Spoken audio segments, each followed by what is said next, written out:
நீ என்ன இன்னைக்கு என்ன விஷயம் பேச போறோம்? ஒரு காலேஜ் கேம்பஸை பேச போகுது. காலேஜ் கேம்பஸ் அப்படின்னா அது இளமையும் துள்ளலும் நிறைந்தது அப்படின்னு பொதுவாக நம்ம சொல்றது உண்டு. அப்புறம் தான் எனக்கு தெரிஞ்சதுங்க அவங்க என்ன ஏமாத்திருக்காங்கன்னு. இருக்கக்கூடிய மாணவர்கள் ரொம்ப யங்ஸ்டர்ஸா இருப்பாங்க.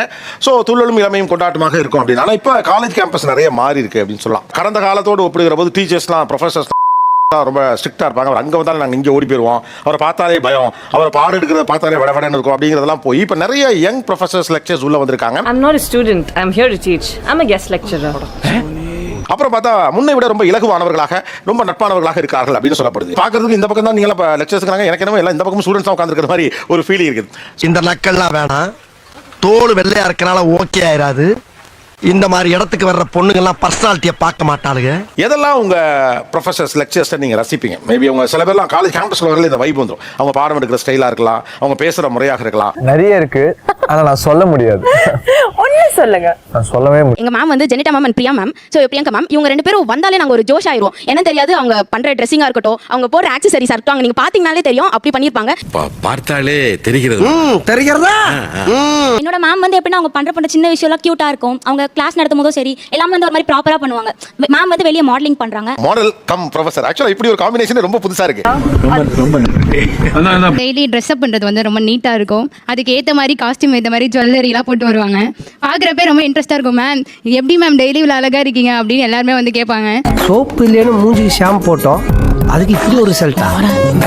அவருக்குன்னு ஒரு பாடி லாங்குவேஜ் இருக்கு. அது நாங்க எங்களுக்குள்ள பேசிப்போம். சார் வரும்போது கிளாஸ் நடத்தும்போது ஒரு பாடி லாங்குவேஜா இருக்கட்டும், எங்க காரிடரை கிராஸ் பண்ணும்போது எங்களை எட்டி பாக்குறது ஒரு பாடி லாங்குவேஜ் இருக்கு. இதை தாண்டி அவர்கிட்ட அட்மையர் பண்றதுனா அவர் கவிதை எழுதுவாரு. நீங்க தான் கவிஞரா? வணக்கம் சார். என்ன டிபார்ட்மெண்ட் நீங்க? Social work department. ஒரு கவிதை சொல்லுங்க. எதிர்கால பிணத்தை உயிரோடு காட்டுகிறது உயிரற்ற கண்ணாடி. ஆச்சரியக்குறி. நோட் பண்ணுங்கப்பா பின்றாம்பா. அவர் ரிலேட்டட் கவிதைகள் இருக்கும். அதாவது ஒரு காதலை வந்து வெளிப்படுத்த முடியாம ஒரு காதலிக்கு நம்ம காதலை சொல்றோம் அப்படின்னா எப்படி இருக்கும் அந்த மாதிரி. அதை பார்த்தா எந்த பொண்ணா இருந்தாலும் இம்ப்ரெஸ் ஆயிடுவாங்க. மூஞ்சிய பாரு சரி பிஞ்சிரும். வா நாவலிய கடை சொல்றேன். சும்மா அவனை டெஸ்ட் பண்ணத்தான் கேட்டேன். போ. மேம் நேம் வந்து மதுமிதா. காலேஜ் வந்து ஃபியூ மந்த்ஸ் தான் ஆகுது. ஆனா இது நாள் வரை எந்த ஸ்டாஃப் பின்னாடியுமே வந்துட்டு இந்த ஒரு மெயின் ஸ்டாஃப்மே வந்துட்டு போனது கிடையாது. நீ ஒண்ணும் சொல்லணும் போ. சரி. ஆனா எக்ஸாம் ஷெல்ல வந்துட்டு நம்ம டிஸ்கஸ் பண்ணுவோம்ல, அப்ப அந்த மேம் இருக்காங்கன்னே இருக்க எல்லா ஸ்டாஃப்மே அவங்க இருக்க ஹாலில் இருப்பாங்க. நான் வந்து எப்படி ரசிச்சேன்னா, அவங்க எக்ஸாம் ஹாலுக்கு வந்தாங்க சூப்பரைஸ் பண்ண. சரி அப்பாடா வந்து அழகா இருப்பாங்க. ஆனா அவங்க ட்ரெஸ்ஸிங் சென்ஸா இருக்கட்டும் எல்லாமே காலேஜ்லயே அழகா இருப்பாங்கன்னா அவங்க அழகா இருப்பாங்க அந்த மாதிரி. வெரி நைஸ்ங்க. தேங்க்ஸ். வெரி கியூட்டுங்க. Thank you. வெரி வெரி பியூட்டிஃபுல்லுங்க. Thank you. என் ப்ரொஃபஸர் பொறுத்த வரைக்கும் காரிடர்ல நடந்து போனா ரசிப்பேன் சார். நானே ரசிப்பேன் பார்த்து பார்த்தோங்களேன். என் கிளாஸ் ரூம் பொண்ணுங்களாம் வந்து சண்டை போடுவாங்க. இவர் தானே? அவனா நீ? எங்க சார் ஃபர்ஸ்ட் எப்படி பார்த்தோம்னா அவருடைய ஃபேஸ்ல வந்து சிரிப்பு குறையவே குறையாது சார். எப்பயுமே ஃபேஸ் சிரிச்சிட்டே தான் இருக்கும். சிரித்த முகத்தோடு இருப்பாரு எப்போதும். இப்போ கூட அப்படிதான் இருக்காரு. என்னோட மேம் வந்து மலையாளி மேம் தான் சார். அவங்க மலையாளம் பேசுறது வந்து அவ்வளவு கியூட்டா இருக்கும். அவங்க என் கிளாஸ்க்கு வர மாட்டாங்க, அவங்க வேற டிபார்ட்மெண்ட். நீங்க உங்க கிளாஸ் போயிருவீங்களா எல்லாரும்? காமெடி வேண்டாம் நான் சொல்லிட்டேன். நானு காமெடி பண்ணாதேன்னு சொல்லியிருக்கேன் நானு. நான் அவங்கள பாக்குறதுக்காக அப்பப்போ போய் பார்ப்பேன் சார். அது மட்டும் இல்லாம நாங்க டான்ஸ் அதெல்லாம் ஆடுவோம். டான்ஸ் ஆடும்போது ரீல்லாம் எடுப்போம். ரீல் எடுக்கும்போது அவங்க கொடுக்குற எக்ஸ்பிரஷன்ஸ் அதெல்லாம் செம்ம கியூட்டா இருக்கும் சார். அவங்க எது பண்ணாலும் கியூட்டா இருக்கும். கிட்டத்தட்ட மலர் டீச்சர் ரேஞ்சுக்கு சொல்றாங்க. மலர் டீச்சர் தான் சார். போடான்னு சொல்லுவாங்க சார். அது செம்ம கியூட்டா இருக்கும். என்ன சொல்லுவாங்க? நீ போட விடுங்க. என்னோட ப்ரொஃபஸருக்கு வந்து அவரோட ஷர்ட் கலெக்ஷன்ஸ்க்கே ஒரு தனி ஃபேன் பேஸ் இருக்கு சார். எவ்வளவு சட்டை வச்சிருப்பீங்க சார்? சார் அரௌண்ட் ஒரு 300 அந்த ரேஞ்ச்ல வார்ட்ரோப் ஃபுல்லா வச்சிருப்பேன் சார். சமூகம் பெரிய இடம் போட்டுருக்கு. தப்பா பேசியிருந்தா மன்னிச்சுடுங்க. முன்னூறு ரொம்ப அதிகமா இருக்குங்க. நான் கஸ்டமைஸ் பண்றேன் சார். அதுக்குன்னு நான் லைக் டெய்லர்ஸ் இவங்க எல்லாம் கொலாப் அந்த மாதிரி பிடிச்சிப்பேன் சார். டீச்சர்ஸ் இப்போ கொலாப்லாம் பண்றீங்க? Yes sir. தெரிஞ்சுக்கங்கடா நீ நான் டீம். சரி அது விடுங்க, அது இப்போ எதுக்கு? அதான் கூலஸ் போட்டுட்டு கெத்தா வருவாரு. செம்ம மாசா இருக்கும் சார். அந்த காலேஜ்க்கே வந்து அவர் தான் மாசுன்ற மாதிரி இருக்கும். சத்தியமா இப்பதான் எனக்கு தெரியும் சார். இதுக்கு முன்னாடி நான் கேள்வியப்பட்டது. ரீ ரெக்கார்டிங் இல்லாம பார்த்தா ரிச்சாகார மாதிரியா இருக்கிறா.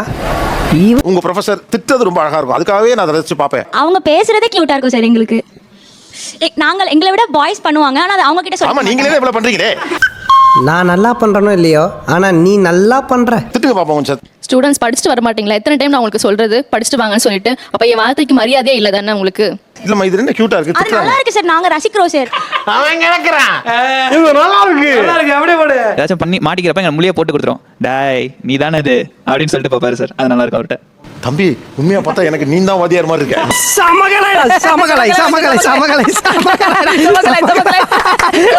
மாட்டார் ஆனா கெஞ்சுவார். கெஞ்சுவாரா? எப்படின்னா வந்து ஐயா ராசா என்னப்பா வேலையை கொடுத்தது முடிச்சிட்டியாப்பா, ஐயா ராசா எது கேட்டாலும் ராசா ஐயா தங்கம் அப்படின்னா குஞ்சுவார் சார். ஃபுல்லாக லாஸ்ட்டாக திட்டிடுவாங்க. சீ வெக்கமாவே இல்லை அப்படின்ற ஒரு ஸ்லாங் சொல்லுவாங்க. நல்லா இருக்கும் சார். சீ வெக்கமாவே இல்ல. கிளாஸ் பசங்களை பண்ணி வேற காட்டுவாங்க சார் அந்த மாதிரி. அந்த பொண்ணோட ஸ்டூடெண்ட்டை கொடுங்க. சாரி.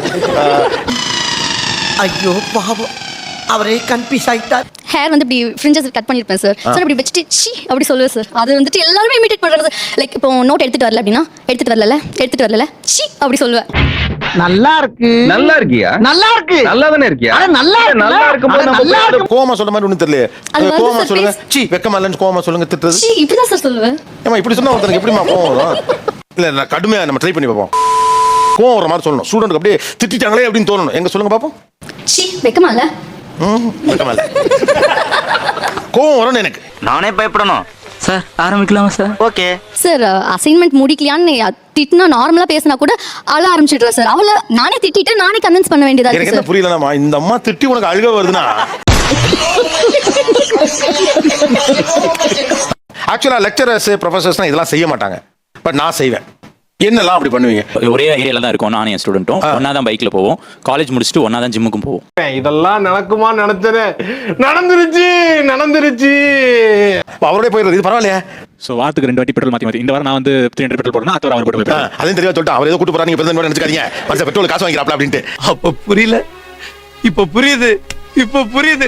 ஹாஸ்டலர்ஸ்க்கு மட்டும் டிஸ்க்ளைமர் போட்டு என்ன ரெசிபி கேட்குறாங்களோ என்னால் முடிஞ்ச அளவு பார்த்து என்னதானு செஞ்சு கொடுப்பேன். ஆனால் அதையே வாங்கி அப்ரிஷியேட் பண்ணி என்ஜாய். பெரிய ஹெப்பு கேர்ள்ஸ் ஓசியில சோடா வாங்கி கொடுத்தாலும் நாக்க தொங்க போட்டுட்டு வருவாளுங்கன்னு சொல்லி முடிக்கல, அதுக்குள்ள வாயில வச்சுட்டீங்க சோடா. சில நேரம் கிளாஸ் நடத்தும் போது ஒரு சில ஸ்டூடெண்ட்ஸ் ரொம்ப சோகமா கவலையா இருந்தாங்கன்னா உடனே கிளாஸ் ஸ்டாப் பண்ணிட்டு கேண்டீன் போய் சாப்பாடு வாங்கி கொடுத்து கிளாஸ்லயே சாப்பிட வைக்கிறது. இல்லைன்னா டீ வந்து அட்டெண்டர் சொல்லி வாங்கிட்டு வர சொல்லி கிளாஸ்ல எல்லாரும் கொடுக்குறது. சுருக்கமா சொல்லும்போது வயிற்றுச்சல் அப்படின்னு சொல்லலாம். பட் சாப்பிட விடுறேன் இப்ப கொஞ்ச நேரத்துல இப்படியே போச்சு. மற்ற ப்ரொஃபசர்ஸ்லாம் இதை பண்ண மாட்டாங்க, ஆனால் நான் இது பண்ணுவேன்ப்பா. சார் ஸ்டூடெண்ட்ஸ்க்குலாம் பிரேக்கப் எதனா ஆச்சுன்னா லவ் ஃபெயிலியர் ஆச்சுன்னா என்கிட்ட வந்து அட்வைஸ் கேட்பாங்க சார். அதுல இருந்து ஓவர் கம் ஆகிறதுக்கு ரிலேஷன்ஷிப் இஷ்யூஸ் தான் உங்ககிட்ட வந்து பேசுவாங்க. என்கிட்ட வந்து பேசுவாங்க. என்னங்க இது? சொல்லுங்க என்ன சொல்லுங்க நீங்க சொல்லுங்க சார். எங்க நானும் கிளாஸ்க்கு போன உடனே பசங்க கேட்பாங்க, மேம் இன்னைக்கு கிளாஸ் வேண்டாம் அப்படி சொல்லுவாங்க. அதான் எப்போது கேட்பாங்களே அப்படி கேட்பாங்க. அப்புறம் அவங்க போக்கிலே கொஞ்ச நேரம் ஒரு 5 மினிட்ஸ் அப்படியே பேசிட்டு ஓகே கிளாஸ்க்குள்ள போலாமா அப்படி சொல்லிட்டு ஸ்டார்ட் பண்ணிடுவேன் கிளாஸ். ஒரு தாயா புள்ளைய பழகிட்டு டபால்னு வந்து முதல் குத்துன மாதிரி செஞ்சுட்டு போயிடுறாங்க வாழ்க்கையில நமக்கு. எங்க ப்ரொஃபசர் எங்க லெக்சரர் எனக்கு இவ்வளோ தூரம் நட்பாக இருப்பாங்க. இவங்கெல்லாம் வந்து மேம்ஸ் காலேஜ்ல தானே பார்ப்பாங்க. மேம் இங்க கூட ஹாஸ்டல்லே இருப்பாங்க. டின்னருக்கு அப்புறம் நாங்கள் எல்லாரும் ஒரு ரூம்குள்ளே இருப்போம். Different years. நான் ஃபர்ஸ்ட் இயர்னா செகண்ட் இயர் தேர்ட் இயர்லாம் அந்த ரூம்குள்ளே இருப்போம். ஒரு 5 பேர் 6 பேர் உட்காந்து எல்லா காசிப்ஸும் பேசுவோம். மற்றவங்கள பற்றி பேசுவோம், அவங்கள பற்றி அவங்ககிட்ட சொல்லுவோம். நாங்கள் இந்த காசிப் கேட்கறதுக்கு பொம்பளைங்களுக்கு எவ்வளவு இன்ட்ரெஸ்ட் பாரு. தீசிஸ்லாம் கூட ஸ்டூடெண்ட்ஸ் வந்து நைட் கால் பண்ணி டே பிஃபோர் நாளைக்கு சப்மிட் பண்ணோம்னா எனக்கு நைட் கால் பண்ணி மேம் எங்க வீட்டுக்கு வரீங்களா மேம் தீசிஸ் பண்ணி கொடுங்கன்னு சொல்லி சரிடா சிக்கன் பக்கோடா வாங்கி தரேன் வரேன் அப்படின்னு சொல்லி நடுராத்திரி கால் பண்ணி மேம் எனக்கு பிரச்சனை அப்படின்னு சொல்லி கூப்பிட்டா கூட உடனே வந்து நின்றுவாங்க. அப்புறம் கிளாஸ்ல எல்லாம் திட்டு ஏதாவது பர்சனல் இஷ்யூ எது இருந்தாலுமே போய் அழுதோம் அப்படின்னா இன்ஸ்டன்டா சொல்யூஷன் கொடுத்துருவாங்க. நெக்ஸ்ட் டே கூட நேத்து நீ அழுத அப்படின்னு அவங்க கேட்கவே மாட்டாங்க. இல்ல புரியல. நான் அவங்கள மாமியார் தான் கூப்பிடவே செய்வேன். அவ்வளோ ஒரு மாமியார் புதுசா இருக்கு அப்படின்னு கூப்பிடுவேன். அவங்களும் அதுக்கு ரிப்ளை பண்ணி ஏன் உங்களை மாமியார் கூப்பிடுறீங்க? அவங்களோட பையனை கல்யாணம் பண்ணி கொடுக்குறேன்னு சொன்னாங்க சார். இப்ப இந்த வியாபாரம் தான் ஓடிக்கிட்டு இருக்கு. வியாபாரமா? இந்த அளவு நட்பு உங்களுக்கும் உங்க ப்ரொஃபசருக்கும்? நாங்க எவ்வளவு அளவுக்கு க்ளோஸ்னா we compliment each other. Ma'am இன்னைக்கு நீங்க அழகா இருக்கீங்க அப்படின்னு சொன்னா அந்த காம்ப்ளிமெண்ட் எனக்கு ரிவர்ட் பண்ணுவாங்க. இந்த கலர் உனக்கு சூப்பரா சூட் ஆகுது. இதுக்கு பேர் தான் போட்டு வாங்குறது. அப்படின்னா கிவ் அண்ட் டேக் பாலிசி. என்ன இளவு பாலிசோ. ஆனா நீங்க ஃப்ரெண்ட்லியா இருப்பதாலே அவங்க என்ன அட்வான்டேஜ் எடுத்துக்கிறாங்க? முதல்ல வந்து அவர் ஃப்ரெண்ட்லியா இருக்காரு அண்ட் அவர் திட்ட மாட்டாரு அப்படின்றதுனால இந்த அசைன்மெண்ட்ஸ் லேட்டா சப்மிட் பண்றது அண்ட் ரிப்போர்ட் சப்மிட் பண்றது. இதெல்லாம் எப்படிலாம் ஃபீல் பண்றீங்க? எப்படி அது சின்ன பசங்க அவங்க பண்றாங்க நீங்க பண்ண மாட்டேங்கிறீங்க அந்த ஒரு இதுக்காக நாங்க பண்ணுவோமே தவிர அவர் கோவப்பட வேண்டிய இடங்கள்ல சில இடத்துல அவர் கோவப்பட்டு இருந்தாருன்னா அந்த இடத்துல எங்களுக்கு ஒரு கான்ஷியஸ் இருக்கும். அப்படியே நொட்டிடுவாரு. ஆக்சுவலா ஸ்டூடெண்ட் அதை தான் எதிர்பார்க்கறாங்க. நீங்க கோவப்பட வேண்டிய இடத்துல ஒரு டீச்சரா ஒரு ப்ரொஃபஸரா கோவப்பட்டு இருந்தா எனக்கு அந்த கான்ஷியஸ் இருக்கும். நீங்க அப்படி கோவப்பட்டதே இல்லையே, அப்ப நான் கொஞ்சம் லீஷரா தானே இருப்பேன். இதுதான் தவறான விஷயம். இப்போ என் கூட ஒரு 6 பேர் ஒர்க் பண்றாங்கன்னா அந்த 6 பேரும் கோவப்படுறாங்க. ஓகே, கோவப்பட்டு அந்த விஷயத்தை அவன் பண்ணணுன்றதை தாண்டி உனக்கு நான் இவ்வளோ ஒரு ஸ்பேஸ் தரேன், நான் அந்த ஒரு ஸ்பேஸை கொடுக்குறேன். ஓகேயா, இந்த ஸ்பேஸ்ல நீ சேஞ்ச் ஆகு. நீ கோவப்பட்டாதான் சேஞ்ச் ஆகணுன்றது ஒரு பாயிண்ட் இருந்தாலுமே இப்படி ஒரு ஸ்பேஸ் தரேன், இந்த ஸ்பேஸ்ல நீ சேஞ்ச் ஆகு. ரொம்ப கஷ்டம் ப்ரோ. ரொம்ப ரொம்ப கஷ்டம் ப்ரோ. ஆக்சுவலா அவர் என்ன சொல்ல ட்ரை பண்றாரு அப்படின்னா, நீங்க ஸ்ட்ரிக்டா இருக்கவங்கள்ட்ட எல்லாம் ஒழுங்கா இருக்கீங்க, ஆனா உங்களுடைய எமோஷன்ஸை வேல்யூ பண்ணி உங்களுடைய கால ஓட்டத்தை புரிஞ்சுக்கிட்ட எனக்கு நீங்க அந்த இம்பார்ட்டன்ஸை கொடுக்காம என்னையே ஏக்கிறீங்க அப்படின்னு கேட்கிறாரு. அது தெரியல. பவுண்டரி செட் பண்றது வந்துட்டு முக்கியம் அப்படின்னு நான் நினைக்கிறேன். எல்லா ஸ்டூடெண்ட்டும் அப்படி இருக்க மாட்டாங்க கண்டிப்பா. கிளாஸ்ல வந்து 45 பேர்ல 40 பேர் சப்மிட் பண்ணாங்கன்னா கண்டிப்பா ஒரு 5 பேர் தான் அப்படி இருப்பாங்க. மாசா எத்தா இப்போ ஒரு கிளாஸ்ல 50 பீப்புள் இருக்காங்கன்னா அதுல வந்துட்டு மேக்ஸிமம் நம்ம என்னதான் பண்ணாலுமே ஒரு 10 பேருக்கு நம்மள பிடிக்காது. நம்ம அந்த 10 பேர் நினைச்சா அந்த என்டையர் கிளாஸே டிஸ்ட்ராக்ட் பண்ண முடியும். சுமார் உட்கார் என்ன செய்யறது? அட்டெண்டன்ஸ் கொடுக்க மாட்டேன்னு சொல்லுவேன். ஆனா அவங்களுக்கு தெரியும் ஆல் டிக்கெட் வரும்போது நான் அட்டெண்டன்ஸ் கொடுத்துருவேன் தெரியும். சோ அவங்க வந்துட்டு எங்களோட அந்த ஒரு ஃப்ரெண்ட்லினஸ் நாங்க கொடுக்குற அந்த ஒரு அட்வான்டேஜ் அவங்க ஆக்சுவலா எங்களுக்கு ஃபயர் பேக் தான் பண்ணி விடுறாங்க. உன்னால என்ன பண்ண முடியுமோ அதை பண்ணிட்டேன். தேங்க்யூ. அதாவது இப்போ ஏதாவது பிரச்சனையில மாட்டி வேற ஃபேக்கல்ட்டி வந்து பிரச்சனை ஸ்டாஃப் ரூம் கொண்டு வராங்கன்னா இவன் முன்னாடியே மெசேஜ் பண்ணிடுறது, மேம் நீங்க உங்களுக்கு என் சிச்சுவேஷன் புரியல, என்ன எப்படி அதை காப்பாத்தி விடுங்க அப்படின்னு சொல்லிட்டு. இந்த நேரத்தில் நாங்கள் என்ன பண்ணணும்னா I have to do it at the cost of breaking the rule or at the cost of being in a bad repute in the department. நான் சொன்னது உங்களுக்கு புரிஞ்சுது? கடைசியா புரிஞ்சுதானே கேட்டீங்களா? அது மட்டும் புரிஞ்சுது சார். மட்டமாவே